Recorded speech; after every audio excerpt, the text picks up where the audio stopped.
as far as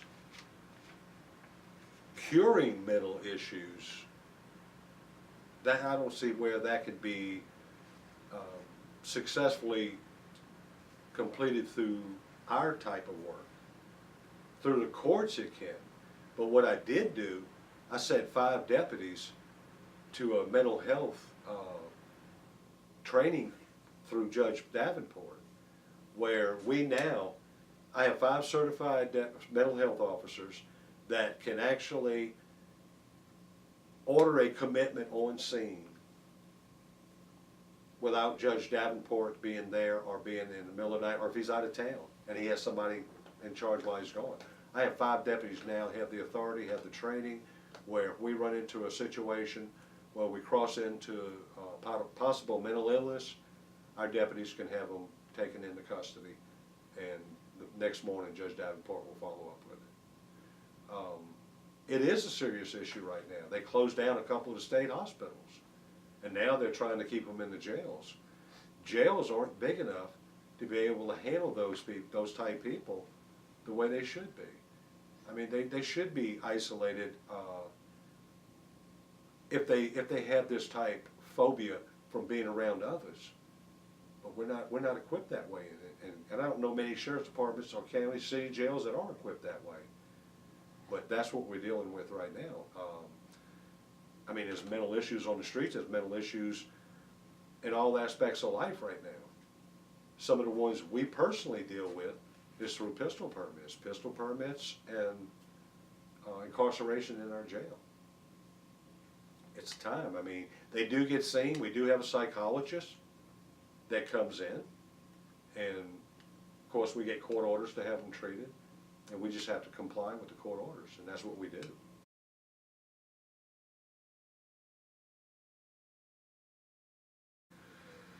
When I first come to Dothan, Alabama, my first week here, the only thing I could think is, oh, what have I got into? It was so different than New Orleans. You know, it was really not much. I mean, there was development. There wasn't development like they have now. And it was just, it was an adjustment to come here. Well, I did. I played ball. I went back the second year. I wasn't able to come back that time. I came back the year after. I took criminal justice. I had several deputies in my class that I started with here, and a couple of them actually taught me into coming to try to apply with it. And so I came in and I talked to Sheriff A.B. Clark. And once I did get in it, I just got where I love serving, you know, the people here. People here are so different than they are in bigger cities. But now we're experiencing the growth, and we're getting all forms of life coming in. I enjoy it. I enjoy the job. I enjoy the department.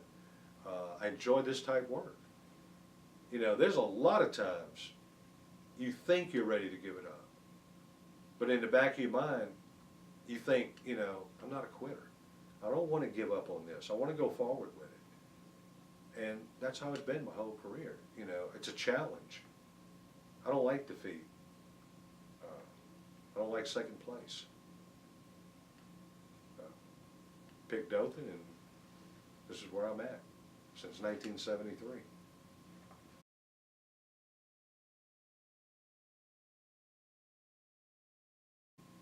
No, I never had no desire. I didn't think it was, I mean, I absolutely had no desire under Sheriff Clark. Sheriff Haddon, I mean, some people, I think in conversation pieces would say, you ought to run for sheriff one day. I thought that was just conversation. I did not think it was right to run against your boss, you know. And then Glover came in, and